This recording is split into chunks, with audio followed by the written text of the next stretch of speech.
Assalamualaikum warahmatullahi wabarakatuh.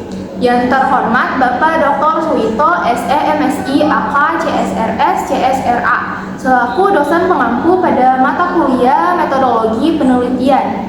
Perkenalkan, nama saya Neila Salsabila dengan NPM 022723111019. Saya merupakan mahasiswi semester 4 dari kelas A Program Studi Akuntansi Fakultas Ekonomi dan Bisnis Universitas Hairun. Pada video kali ini saya akan mempresentasikan proposal penelitian saya yang berjudul Peran Edukasi Keuangan dalam Membentuk Strategi Diversifikasi Portofolio Studi Kualitatif pada Investor Pemula. Nah, ketertarikan pada dinamika pasar modal yang semakin inklusif, terutama dengan munculnya gelombang investor pemula, menjadi latar belakang utama penelitian ini. Melihat adanya potensi besar sekaligus tantangan dalam bagaimana para investor baru ini mengelola risiko investasi mereka. Salah satu kunci penting dalam pengelolaan risiko adalah melalui strategi diversifikasi portofolio. Namun, sejauh mana pemahaman dan penerapan strategi ini dipengaruhi oleh tingkat edukasi keuangan yang mereka miliki? Melalui penelitian kualitatif ini, harap dapat menggali lebih dalam mengenai perspektif dan pengalaman para investor pemula dalam membentuk strategi diversifikasi portofolio mereka, serta mengidentifikasi peran edukasi keuangan dalam proses tersebut. Hasil dari penelitian ini diharapkan dapat memberikan kontribusi yang signifikan bagi pengembangan program edukasi keuangan yang lebih efektif dan relevan bagi investor pemula, serta memberikan wawasan bagi industri keuangan dalam mendukung pertumbuhan investor yang cerdas dan berhati-hati. Nah, selanjutnya saya akan memaparkan lebih detail mengenai latar belakang. Dalam konteks investasi global yang semakin kompleks, literasi keuangan menjadi kebutuhan mendesak, terutama bagi investor pemula yang rentan membuat keputusan kurang optimal. Nah, ketidakpahaman terhadap prinsip diversifikasi portofolio menjadi salah satu hambatan utama dalam mencapai efisiensi investasi, terutama di negara berkembang. Edukasi keuangan terbukti mampu meningkatkan strategi pengambilan risiko dan diversifikasi aset, namun manfaatnya tidak selalu dirasakan secara merata oleh semua kelompok investor. Kesenjangan ini semakin diperparah oleh bias perilaku seperti overconfidence dan familiarity bias yang menghambat penerapan pengetahuan keuangan secara efektif. Di sisi lain, kemajuan teknologi telah membuka akses luas terhadap platform investasi, namun tidak otomatis meningkatkan pemahaman investasi yang bijak. Sejumlah inisiatif kebijakan di negara seperti India dan Tiongkok menunjukkan bahwa edukasi keuangan yang komprehensif dapat mendorong diversifikasi portofolio dan mengurangi perilaku impulsif. Meski demikian, penelitian terkait efektivitas pendidikan ini masih minim, terutama dari pendekatan kualitatif yang menggali pemahaman dan pengalaman subjektif investor pemula. Penelitian ini hadir untuk mengisi celah tersebut dengan menggunakan wawancara guna mengeksplorasi bagaimana edukasi keuangan dipahami, diinternalisasi, dan diterapkan dalam praktik investasi sehari-hari. Selain itu, penelitian ini menekankan pentingnya mempertimbangkan faktor budaya, ekonomi, dan teknologi sebagai latar yang mempengaruhi keberhasilan edukasi keuangan.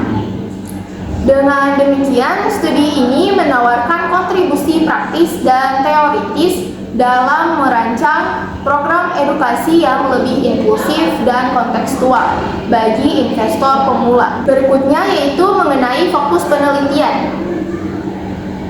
Nah, fokus utama dari penelitian ini adalah untuk memahami secara mendalam bagaimana edukasi keuangan dalam membentuk strategi diversifikasi portofolio pada investor pemula. Penelitian ini mengkaji proses internalisasi pengetahuan keuangan dan penerapannya dalam praktik investasi oleh individu yang baru memulai kegiatan investasi, serta mengidentifikasi faktor-faktor psikologis dan sosial yang memperkuat atau menghambat proses tersebut. Nah, selanjutnya yaitu mengenai tujuan penelitian. Berdasarkan fokus penelitian di atas, maka tujuan penelitian yang akan dicapai yang pertama yaitu menggali bagaimana investor pemula menginternalisasi dan menerapkan pengetahuan dari edukasi keuangan dalam pengambilan keputusan diversifikasi portofolio. Nah, tujuan yang kedua yaitu menjelaskan pengaruh faktor-faktor psikologis, perilaku, dan sosial terhadap efektivitas edukasi keuangan dalam membentuk strategi diversifikasi. Nah, tujuan yang ketiga yaitu menyajikan temuan empiris yang dapat menjadi dasar perencanaan program edukasi keuangan yang lebih relevan dan aplikatif bagi investor pemula. Selanjutnya yaitu manfaat penelitian. Berdasarkan latar belakang di atas, maka kegunaan dan manfaat yang dapat diambil dari penelitian ini, yang pertama yaitu ada manfaat teoritis, memberikan kontribusi ilmiah terhadap pengembangan literatur mengenai peran edukasi keuangan dalam perilaku investasi, khususnya pada pendekatan kualitatif dan menyediakan dasar bagi penelitian lanjutan terkait literasi keuangan, perilaku investasi, dan pendekatan pembelajaran dalam konteks keuangan. Dalam konteks keuangan personal. Nah, manfaat yang kedua yaitu manfaat praktis. Menjadi rujukan bagi lembaga pendidikan, pemerintah, dan penyedia jasa keuangan dalam merancang program literasi keuangan yang lebih kontekstual dan efektif. Memberikan pemahaman praktis bagi investor pemula tentang bagaimana menerapkan prinsip-prinsip diversifikasi yang sesuai berdasarkan pendidikan yang diterima, serta membantu mengidentifikasi hambatan psikologis dan perilaku yang perlu diatasi dalam program edukasi keuangan untuk meningkatkan efektivitasnya di lapangan. Berikutnya yaitu mengenai landasan teori. Di sini ada 3 teori. Yang pertama yaitu human capital theory. Human capital merupakan suatu konsep yang muncul pertama kali pada tahun 1776 di bidang ekonomi klasik. Frank and May pada tahun 2007 berpendapat bahwa human capital adalah perpaduan antara pendidikan, pengalaman, pelatihan keterampilan, kebiasaan, kesehatan, energi, dan inisiatif yang mempengaruhi produktivitas manusia. Nah, teori yang kedua yaitu teori belajar sosial. Teori belajar sosial adalah pendekatan dalam psikologi yang mengemukakan bahwa individu belajar melalui pengamatan dan interaksi dengan orang lain dalam lingkungan sosial. Teori ini dikembangkan oleh Albert Bandura pada tahun 1977 dan merupakan pengembangan dari teori pembelajaran kognitif. Pada dasarnya, teori belajar sosial berfokus pada bagaimana orang belajar melalui proses pengamatan dan pemodelan perilaku orang lain. Menurut teori ini, individu tidak hanya belajar melalui pengalaman pribadi, tetapi juga melalui pengamatan terhadap orang lain dan hasil-hasil yang mereka peroleh melalui tindakan mereka.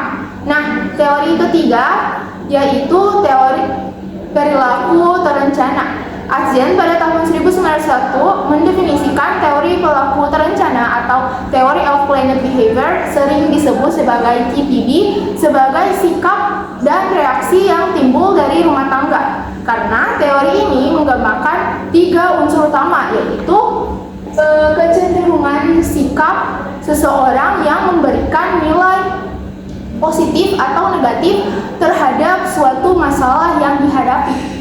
Yang kedua yaitu kecenderungan masuknya peran orang lain dan lingkungan terhadap perubahan sikap serta keyakinan seseorang. Yang ketiga yaitu kekuatan dan kelemahan yang dimiliki oleh seseorang untuk menghilangkan keraguan dalam memutuskan untuk mewujudkan perilaku yang diinginkan. Keraguan ini dipengaruhi pengalaman masa lalu, kondisi real saat ini, prediksi kesulitan atau kemudahan yang akan terjadi bila berhubungan dengan pihak lain. Selanjutnya yaitu penelitian terdahulu. Penelitian sebelumnya secara konsisten menunjukkan bahwa literasi dan edukasi keuangan memainkan peran penting dalam membentuk perilaku investasi, termasuk strategi diversifikasi portofolio. Nah, Abreu dan Mendes pada tahun 2010 dengan judul penelitian Financial Literacy and Portfolio Diversification mengungkapkan bahwa rendahnya literasi keuangan berkorelasi dengan pengambilan keputusan investasi yang suboptimal, seperti konsentrasi aset pada instrumen berisiko tinggi atau terlalu konservatif. Kemudian Hibbert dan lain-lain pada tahun 2012 dengan judul penelitian Can Diversification Be Learned mendukung temuan ini dengan menunjukkan bahwa investor dengan pengetahuan keuangan yang rendah cenderung menghindari pasar modal yang berdampak pada kurangnya diversifikasi aset. Kemudian Kefjali dan lain-lain pada tahun 2015 dengan judul penelitian Risk-Taking, Diversification Behavior, and Financial Literacy of Individual Investors menambahkan bahwa edukasi keuangan bukan hanya meningkatkan literasi semata, tetapi juga mendorong adopsi strategi diversifikasi naif, di mana investor menyebarkan investasinya secara merata meski tanpa pertimbangan risiko yang matang. Sementara itu, George pada tahun 2017 dengan judul penelitian Financial Education, Investor Protection, and International Portfolio Diversification menemukan bahwa pelatihan keuangan yang sistematis mampu meningkatkan efisiensi alokasi aset. Lalu Subnani and Todwell pada tahun 2024 dengan judul penelitian Investor Education and Decision Making in the Indian Stock Market, Empowering User for Informed Trading dalam konteks negara berkembang seperti Tiongkok dan India menunjukkan bahwa program edukasi yang difokuskan pada investor pemula dapat meningkatkan diversifikasi portofolio dan menurunkan frekuensi perdagangan impulsif. Nah, dengan demikian terdapat celah penelitian terkait pemahaman kualitatif tentang bagaimana investor pemula menginternalisasi edukasi keuangan dan menerapkannya dalam praktik, serta bagaimana faktor-faktor psikologis dan sosial membentuk efektivitas edukasi tersebut dalam menciptakan diversifikasi portofolio yang sehat. Oke, selanjutnya yaitu kerangka pikir. Nah, kerangka pikir ini menggambarkan bagaimana strategi diversifikasi dipengaruhi oleh beberapa faktor dan pada akhirnya bagaimana strategi tersebut dapat ditingkatkan melalui edukasi keuangan. Nah, strategi diversifikasi ini adalah inti dari kerangka pikir ini. Diversifikasi dalam konteks keuangan merujuk pada praktik menyebarkan investasi ke berbagai aset yang berbeda untuk mengurangi risiko. Nah, faktor-faktor yang mempengaruhi strategi diversifikasi yaitu ada dua kelompok faktor yang diidentifikasi mempengaruhi bagaimana seseorang mengadopsi strategi diversifikasi. Kayak faktor yang pertama yaitu faktor psikologis. Nah, faktor-faktor dari dalam diri individu seperti overconfidence atau terlalu percaya diri, kecenderungan untuk melebih-lebihkan kemampuan diri dan informasi yang dimiliki, yang bisa membuat seseorang merasa tidak perlu melakukan diversifikasi karena yakin dengan pilihan investasinya. Dan selanjutnya yaitu aversi risiko atau menghindari risiko. Tingkat ketidaknyamanan seseorang terhadap ketidakpastian dan potensi kerugian. Individu yang sangat menghindari risiko mungkin lebih cenderung melakukan diversifikasi untuk mengurangi potensi kerugian besar. Nah, selanjutnya yaitu ada faktor sosial. Pengaruh dari lingkungan dan interaksi sosial seperti dukungan sosial. Nah, adanya dukungan dan diskusi dengan orang lain mengenai keuangan dan investasi dapat mendorong atau menghambat adopsi strategi diversifikasi. Yang kedua yaitu model peran. Pengamatan terhadap bagaimana orang lain di sekitar, misalnya keluarga, teman, atau tokoh masyarakat, mengelola keuangan dan melakukan investasi dapat mempengaruhi keputusan seseorang untuk melakukan diversifikasi. Nah, putus-putus itu dia menunjukkan adanya pengaruh dari faktor psikologis dan sosial terhadap pembentukan atau implementasi strategi diversifikasi. Nah, arah panah menunjuk ke bawah menunjukkan bahwa faktor-faktor ini dapat mendorong atau menghambat adopsi diversifikasi. Kemudian edukasi keuangan. Nah, kotak biru ini berada di atas dan memiliki panah mengarah ke bawah menuju faktor-faktor psikologis dan sosial. Ini mengidentifikasi bahwa edukasi keuangan berperan dalam mempengaruhi atau memodifikasi faktor-faktor psikologis dan sosial yang pada gilirannya akan mempengaruhi strategi diversifikasi. Nah, berikutnya yaitu pengembangan hipotesis. Proposisi pertama, investor pemula dengan tingkat literasi keuangan yang lebih tinggi cenderung memiliki pemahaman yang lebih baik tentang pentingnya diversifikasi portofolio. Proposisi ini mengeksplorasi bagaimana pengetahuan yang diperoleh dari edukasi keuangan mempengaruhi persepsi investor pemula terhadap risiko dan strategi alokasi aset. Proposisi kedua yaitu pengalaman belajar melalui interaksi sosial, seperti diskusi dengan sesama investor atau mengikuti komunitas investasi, berkontribusi dalam membentuk strategi diversifikasi yang digunakan oleh investor pemula. Hal ini diturunkan dari teori belajar sosial yang menekankan pentingnya observasi dan model sosial dalam proses pembelajaran. Yang ketiga yaitu faktor psikologi seperti overconfidence atau familiarity bias berperan dalam menghambat penerapan strategi diversifikasi. Meskipun investor telah memiliki pemahaman literasi keuangan. Proposisi ini berangkat dari temuan literatur bahwa terdapat kesenjangan antara pengetahuan dan praktik yang disebabkan oleh bias kognitif. Yang keempat yaitu sikap terhadap risiko, norma subjektif atau pengaruh lingkungan sosial dan kontrol perilaku yang dirasakan untuk membentuk intensi serta praktik diversifikasi portofolio pada investor pemula. Proposisi ini mengacu pada komponen teori perilaku terencana yang relevan dalam menjelaskan perilaku investasi.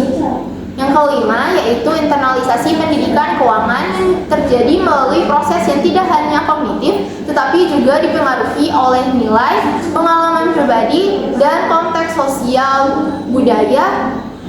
Proposisi ini membantu memahami bahwa edukasi keuangan bukan sekedar transfer informasi tetapi proses yang kompleks dan dinamis. Berikutnya yaitu metode penelitian, lokasi dan waktunya pada lembaga atau perusahaan yang menyediakan edukasi investasi. Jika ada lembaga atau perusahaan yang secara aktif memberikan pelatihan atau edukasi kepada investor pemula, lokasi tersebut bisa menjadi tempat yang kaya untuk mendapatkan data. Nah, yang kedua, platform atau komunitas investasi online. Ini adalah tempat di mana banyak investor pemula berkumpul untuk belajar dan berbagi informasi. Bisa mewawancarai anggota komunitas atau pengguna platform tertentu. Nah, untuk waktunya penelitian ini akan dilaksanakan pada bulan Mei tahun 2025. Selanjutnya yaitu populasi dan sampel. Populasi dalam penelitian ini adalah seluruh investor pemula yang mulai berinvestasi dalam instrumen pasar modal seperti saham, reksadana, atau obligasi dan memiliki pengalaman mengikuti edukasi keuangan baik secara formal seperti pelatihan, seminar, atau workshop maupun informal seperti konten media sosial, YouTube, blog, dan lainnya. Nah, investor pemula yang dimaksud adalah individu yang memiliki pengalaman investasi dalam waktu kurang dari 3 tahun. Kemudian memiliki pemahaman dasar tentang instrumen investasi. Ya, selanjutnya sedang dalam proses membangun portofolio investasi mereka. Nah, untuk sampelnya, karena ini adalah penelitian kualitatif, maka penarikan sampel dilakukan secara purposive atau purposive sampling, yaitu pemilihan informan secara sengaja berdasarkan kriteria tertentu yang relevan dengan fokus penelitian. Kriteria pemilihan informannya, investor pemula yang aktif berinvestasi dalam waktu 1-3 tahun, pernah mengikuti edukasi keuangan baik formal maupun informal. Selanjutnya bersedia diwawancarai secara mendalam. Dan yang terakhir memiliki pengalaman atau strategi dalam melakukan diversifikasi portofolio.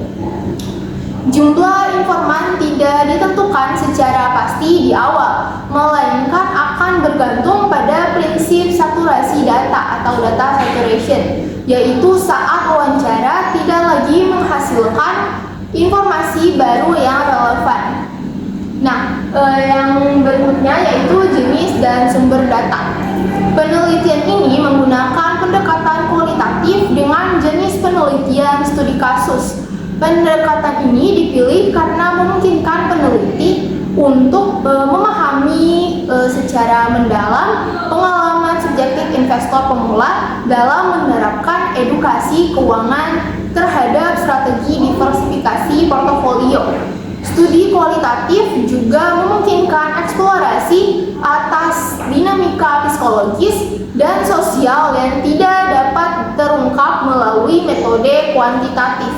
Nah, sumber data yang digunakan yaitu data primer, yaitu data yang dikumpulkan langsung oleh peneliti dari sumber asli, seperti melalui wawancara atau observasi.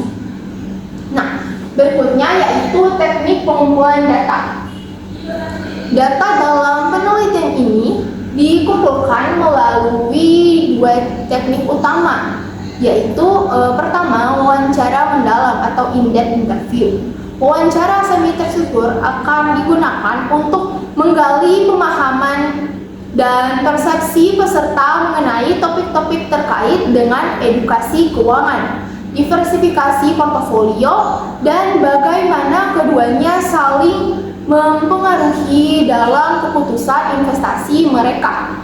Wawancara ini akan berlangsung antara 45 hingga 60 menit per individu dengan pertanyaan yang fleksibel dan terbuka untuk memungkinkan peserta menjelaskan pengalaman mereka secara lebih bebas.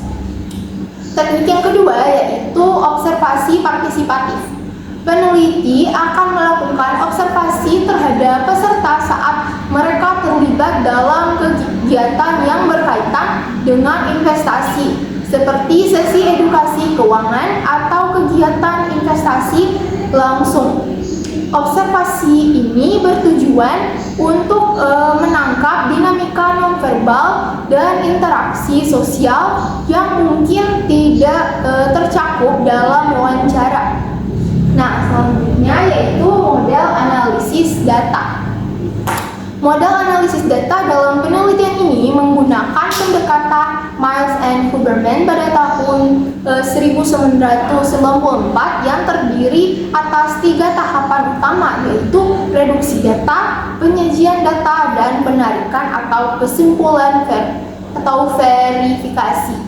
Nah, pendekatan ini digunakan untuk mengolah data kualitatif yang diperoleh dari hasil wawancara mendalam dengan para informan agar dapat menemukan pola, hubungan, dan makna yang relevan dengan fokus penelitian.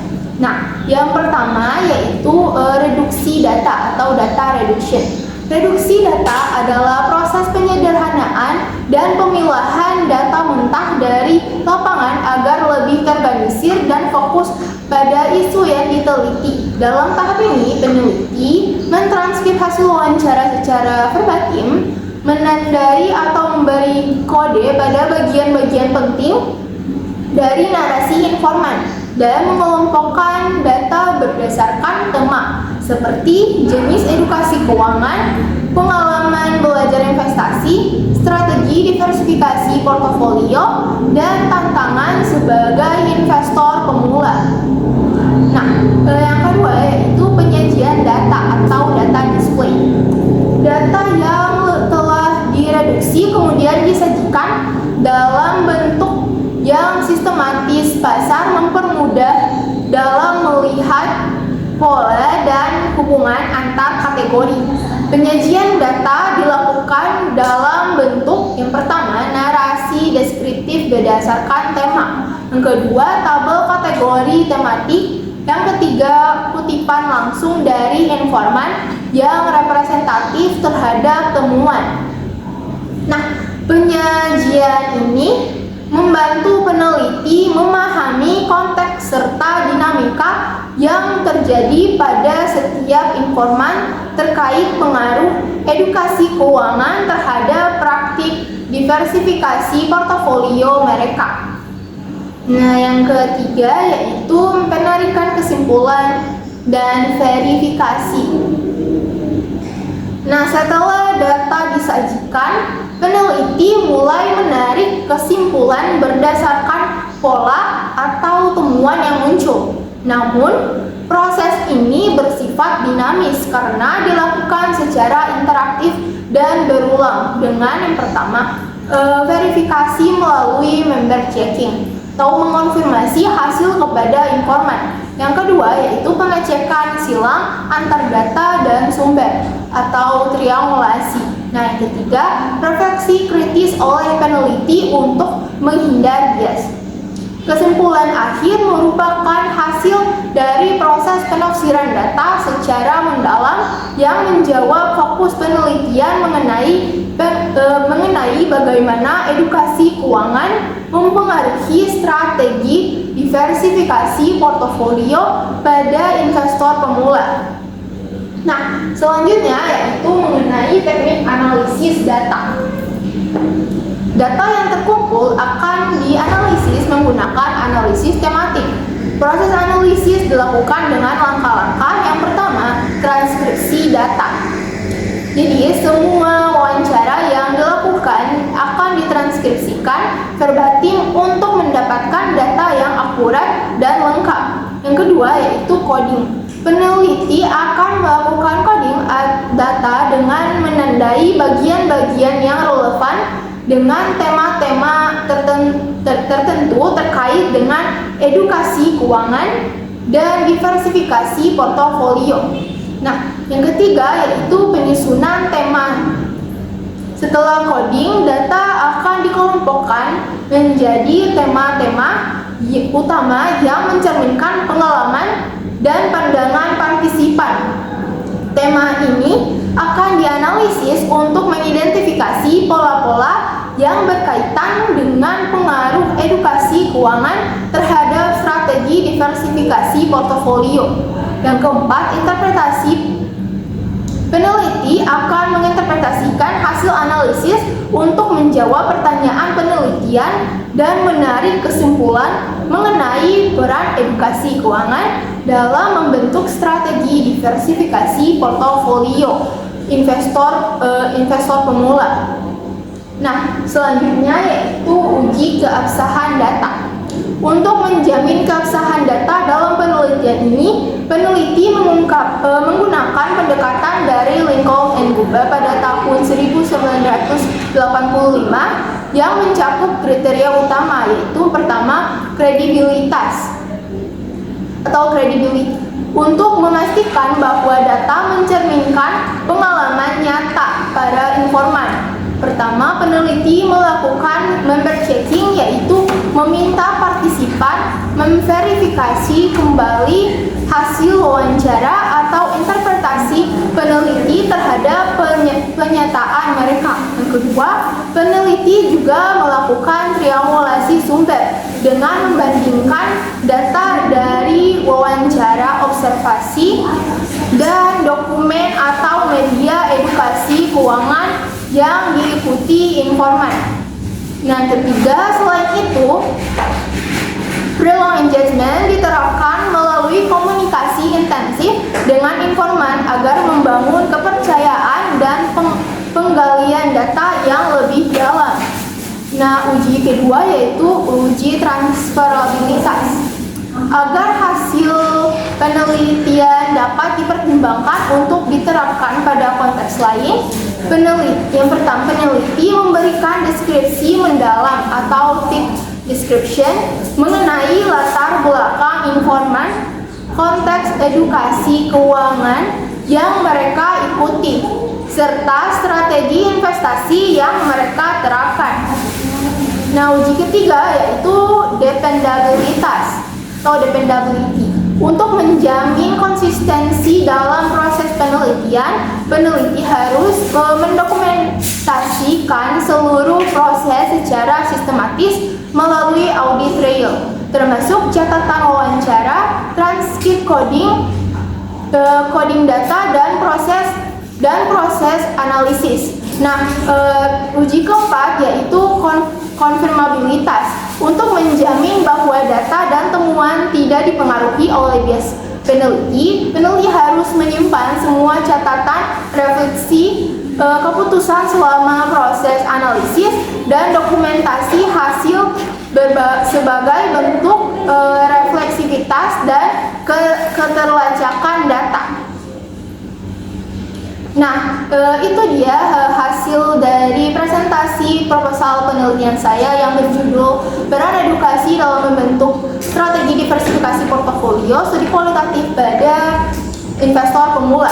Semoga video ini dapat memberikan manfaat bagi kalian semua. Terima kasih bagi yang sudah menyaksikan. Jangan lupa untuk klik tombol like, comment, share, dan subscribe. Sekian dari saya. Wassalamualaikum warahmatullahi wabarakatuh.